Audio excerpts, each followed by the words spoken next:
I want to make sure we realize how important the role of the liver is in metabolism. So the hepatocytes are the cells that make up the liver. They process nearly every class of nutrient. What do I mean by that? Does glucose go to the liver? Yes. We store glucose, we break down glucose in the liver and release it into the bloodstream. What about lipids? Well, second bullet here, we talk about how cholesterol levels are regulated. Remember previous slides, we said about 80 something, 84% of cholesterol can be generated by the liver. And then we just showed a slide where we talked about how proteins are broken down into amino acids, and then the amino acid is processed and part of it can be reused, and some of it can be broken down into urea and released through the kidneys. So they do a lot of processing of our basic macronutrients. It can also store vitamins. We've talked about vitamin K with the liver, clotting proteins. You can store minerals within the liver. We can also metabolize alcohol and drugs and break down hormones and bilirubin. If you remember, bilirubin is one of the byproducts of red blood cell breakdown. So we need to talk a little bit more about cholesterol because I want to talk about how cholesterol is transported in the body. Oops. So right here, transported in lipoprotein complexes. So we just saw the slide that said LDLs and HDLs. I'll talk about those in a second. So cholesterol, we can use it, or it is used. It's the component, the structural component of bile salts. We've mentioned that before, of steroid hormones, of vitamin D. We know that we take cholesterol and we put it in the plasma membranes.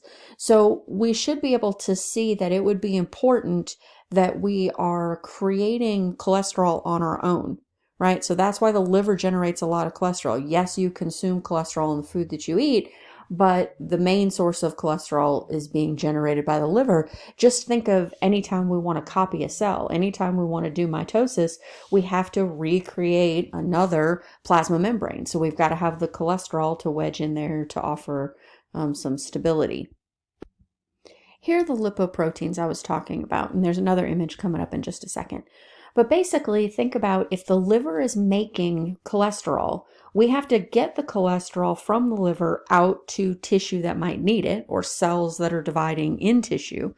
And then some cholesterol we want to take and get rid of it, maybe process it, release it from the body. So cholesterol gets packaged into these lipoproteins. So we have high density lipoproteins and we have low density lipoproteins. I think H for happy. That's how you know the good ones from the bad ones. So if you've ever had any blood work done, you might have seen a ratio where it'll say the ratio of HDLs to LDLs. So we're going to talk a little bit more about that. This kind of gives you the breakdown for the lipoproteins. So high levels of HDLs are thought to protect against heart attack. And here's why. They're the ones that are marked for removal. So you're moving cholesterol from the periphery of your tissues to the liver to be broken down and secreted into bile. So we're taking cholesterol, we're taking fat from our tissue, and we're marking it for removal and bringing it to the liver to be processed. So that's why they think of HDLs as good lipoproteins, good cholesterol, where high levels of LDLs, which is low density lipoproteins, increase the risk of heart disease or heart attack. Why? Because they are marked for membrane creation and storage. So if you have a LDL, it is basically going to the periphery. It's helping create storage, hormone synthesis, basically transporting the cholesterol to the tissue site and leaving it there. So you want to have more HDLs than you do LDLs. Of course, it's a little bit more complex than that. The foods that you consume can also shift the direction of LDLs and HDLs. So saturated fatty acids, if you remember, those are the ones that are more solid, like butter, right? That's when all the hydrogens are bound to all of the carbons. So saturated fatty acids, if you consume more of those, they're going to stimulate the liver to make more cholesterol. They're also going to inhibit cholesterol excretion from the body. So that means if you consume more saturated fatty acids, you're going to make less HDLs. And remember, the HDLs were the happy or the good kind that you want. Unsaturated fats. If you consume more unsaturated fats, which are like oils, like canola oil and olive oil, things like that, right? They enhance the secretion of cholesterol. So the more unsaturated fats you consume, the more HDLs you'll create and the more cholesterol will be targeted for removal from the body. Also, trans fats. These are the things that you find in like meat products, right? So the more trans fats that you consume, that also increases the LDLs, which are the bad. Those are the ones that go to the periphery and store cholesterol, and it reduces the good cholesterol, which is the cholesterol that's marked for secretion. So the foods that you consume can shift this LDL-HDL ratio. You may have heard of people taking unsaturated omega-3 fatty acids, usually found in fish. Some people say fish oil tablets, right? So this is also good for you because it can lower the portions of saturated fats and cholesterol in the body. It lowers your blood pressure, it helps prevent unwanted clotting, and it can have an effect on the rhythm of your heart, right? So having anti-arrhythmic, so it can stop your heart from not being in rhythm. So good cardiac muscle effects if you consume omega-3 fatty acids. So not only the food that you consume can alter the amount of cholesterol and good HDLs versus bad LDLs, but also there are non-dietary factors. So if you're under a lot of stress, that can affect the amount of cholesterol. Cigarette smoking, coffee, they all lower your good HDLs. I know that's depressing because I love coffee, right? So if you're under a lot of stress, if you smoke or if you drink a lot of coffee, it can lower the ratio of HDLs to LDLs. Aerobic exercise and estrogen increase HDLs. Remember, HDLs are the happy, the good ones, the ones you want. Those are the ones that are marking cholesterol for removal. So if you work out, that's great. And if you're young and you have and you're female and you have estrogen, that's great. But what do you think happens to women who go through menopause? As the estrogen declines, what do you think happens to LDLs? Well, they probably go down, right? So there's also something about body shape. So genetically, where we store fat might also play a factor in this. So people that carry fat in the upper body, it's correlated to high cholesterol and LDL levels. People that are more of a pear-shaped carry fat in the hips and the thighs. That's correlated with lower cholesterol and LDLs. And the reason we're using the word correlated is because we can't say that's the only thing, right? This is probably some other genetic factors. There's probably many factors, not just what you look like, right? So this is very general, but we're saying that when we look at a random sampling of people, if they have this apple shape where they're carrying a lot of fat in their upper body, they tend to have higher cholesterol and higher bad LDL levels. So there are some risk factors when we look at cardiovascular disease. So basically, if you have high LDLs, you tend to be at a higher risk for cardiovascular disease in your lifetime. We used to look at ratios, and I mentioned this earlier. We would want to see higher HDL ratios and lower LDL ratios. But over time, they've shown that this isn't all the time reliable. So found not to be as reliable. We do now look at the LDL, the bad cholesterol levels, and then we look at other risk factors. There is a treatment if you have high LDLs. We can treat with statins, and basically statins, they interfere with a particular enzyme that is necessary for making cholesterol. So basically, you're just telling your liver to stop making as much cholesterol as it normally makes. There's something called metabolic syndrome. Basically, if you have these 5 risk factors, it doubles your chance of heart disease and increases your risk of diabetes by 5 times. So you can see our apple shaped person here. So what are these 5 risk factors? 1, increased waist circumference. You're storing a lot of fat in your abdominal cavity. You can imagine how that would affect the overall functions of your abdominal and thoracic organs. Also increased blood pressure, right? So your heart's having to work harder. Increased blood glucose. The more glucose you have in your bloodstream, the more sluggish your blood will be, and then you could have more unwanted clotting. Increased blood triglycerides. If you have more fat floating around in your bloodstream, it's more likely to stick on the inside of the vessels and cause blockages. And then decreased blood HDL, those are the good cholesterols that you need to help remove cholesterol from your peripheral tissue. So if you have any of these 5 factors, we would call this metabolic syndrome. And again, this can double your chance of heart disease and increase your risk of diabetes by 5 times. We're all trying to have this energy balance. We're trying to make sure that for the food that we consume, so the bond energy in the food that we eat must equal the total energy output. So energy intake, that's the food that you're taking in, and the energy output, that's the energy that you're using, right? So immediate, some of it's going to be lost as heat. Remember, when we take glucose and break it down into ATP, we release a bunch of heat, about 60%. Only 40% of what's in the glucose molecule actually gets transferred to ATP. We do work, right? Muscle work, smooth muscle, cardiac, skeletal, and then some is stored as fat. So this to me seems pretty simple. If energy intake equals energy output, then your weight is stable, right? If it's not equal, if you take in way more food than you burn, the energy output that you're using, you're going to gain weight. If you take in less food and have more energy output, you're going to lose weight, right? So I just wanted you to see that there is a balance here and that what some of our energy outputs would be. In the United States, we do have an obesity problem. I believe it's up to about 40% of the United States population would be classified as overweight or obese. So the way that we measure obesity is something called body mass index. So it's your weight times your height. And you're considered overweight if your BMI is 25 to 30, and you're considered obese if your BMI is greater than 30. And then they have different categories of obesity as well. Basically, if you're in this obese category, you have a higher incidence of plaque buildup, right? Higher incidence of diabetes, of hypertension, of heart disease, and of osteoarthritis, because you're putting pressure on your joints and your bones to support this extra weight. One of the things, if you read some of the articles, I think I've posted some about ghrelin and leptin, some of these hormones that are released.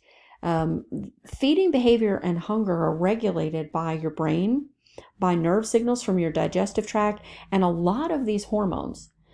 So there's probably a really complex action at work here. It's not just putting food in your mouth or not putting food in your mouth, right? There's probably some brain activity involved, your likes, your dislikes. It could also be hormones that are released. It could also be a delay. If you have a delay between what your gut is saying and what your brain is saying, that can cause you to overeat. And I'm sure we've all done this at some point, right? That I always think of that Thanksgiving dinner where you keep eating and eating and eating because everything is so great. And you're sitting around the table and, everybody's talking and drinking and having a good time, and you just keep eating. And then afterwards, everything kind of sets in your stomach, and now your stomach is killing you, right? So there's a lot of really interesting information out there about obesity if you'd like to read. Again, I have some articles linked in Blackboard if you want to look at them.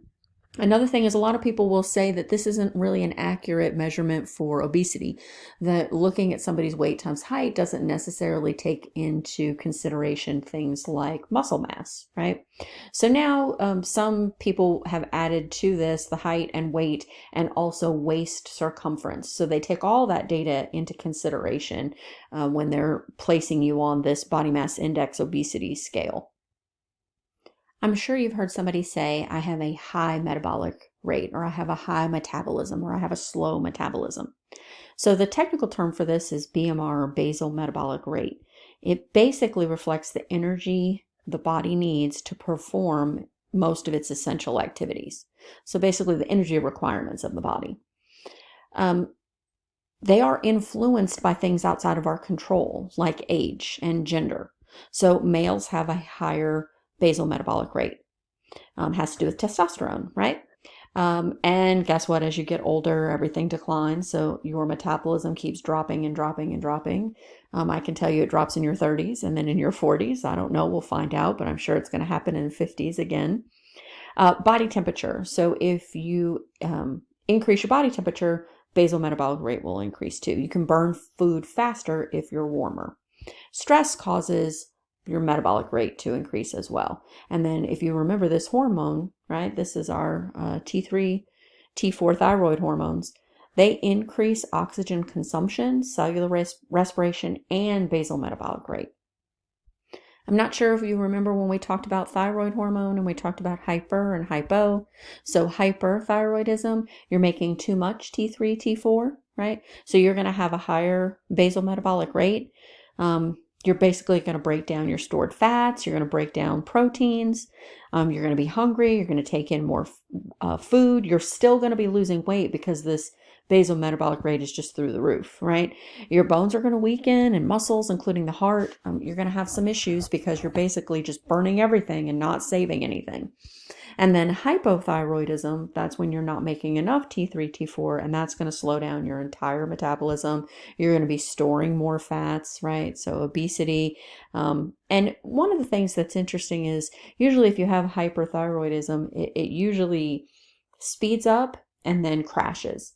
So I've known people that they went through a period of hyperthyroidism and then eventually they went into hypothyroidism. So we know that our body temperature is about 98.6, and this can fluctuate in individuals, but body temperature reflects the balance between heat production and heat loss.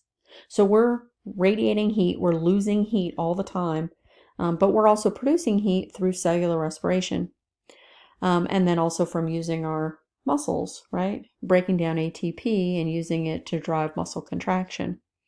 So at rest, the liver, the heart, the kidneys, the brain, endocrine organs are generating the most heat. During exercise, remember those skeletal muscles just increase heat production dramatically. Remember the normal body temperature is 89.6, and the reason is this is the optimal temperature for enzyme activity for most of the enzymes in the body.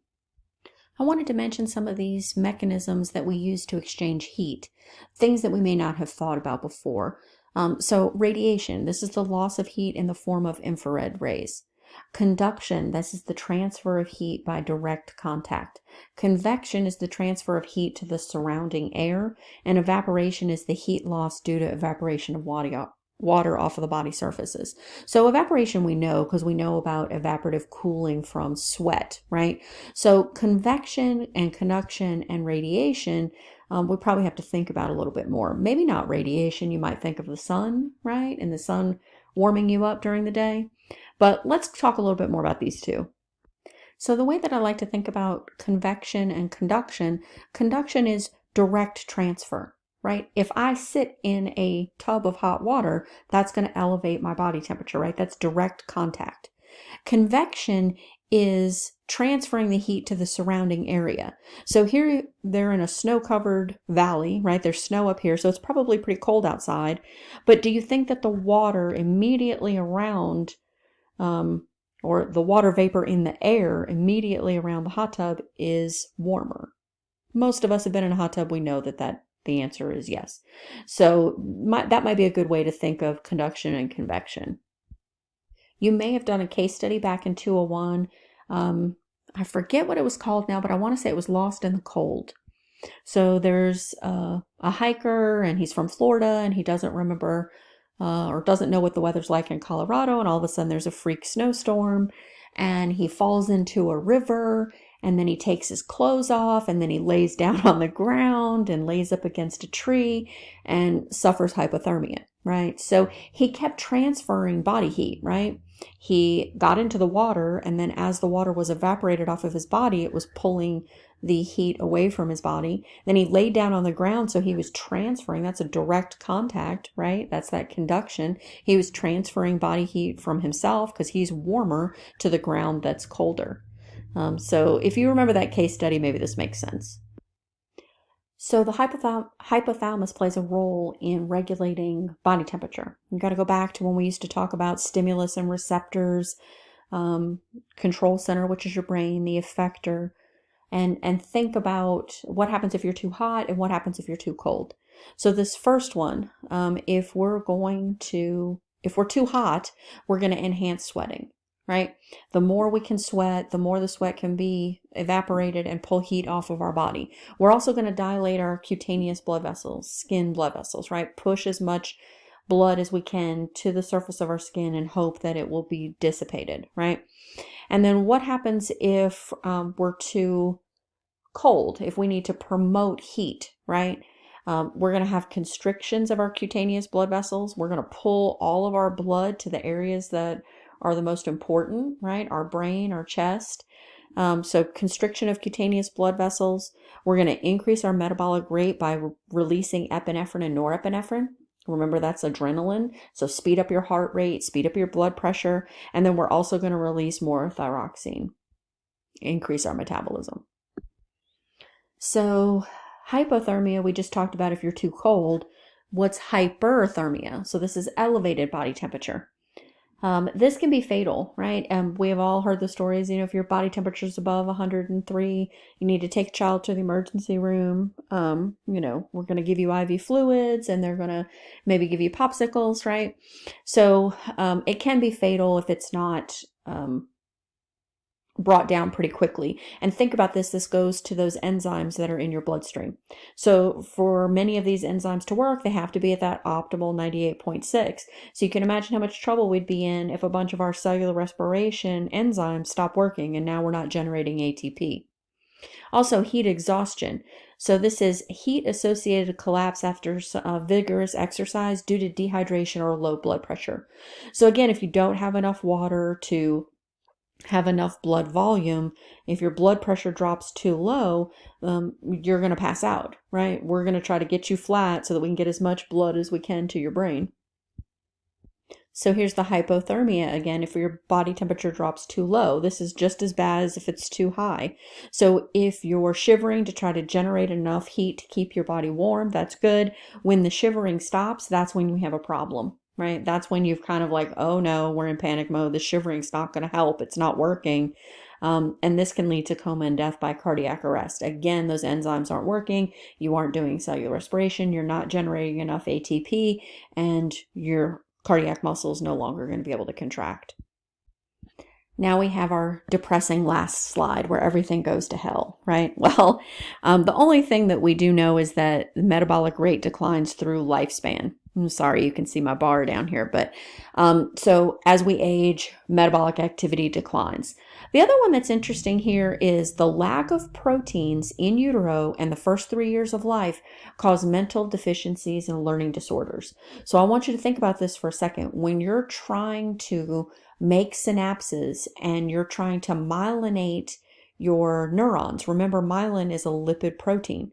So if you don't have enough protein in your diet when you're pregnant and feeding your child during the first 3 years of life, you can't make those mental connections. And I'm not talking just about the ones that are in the periphery, like the Schwann cells, right? I'm also talking about the oligodendrocytes that are in the central nervous system. So if you're not able to make connections in the brain, and then you're not able to make motor and sensory connections to and from the brain, that's going to lead to mental deficiencies and learning disorders.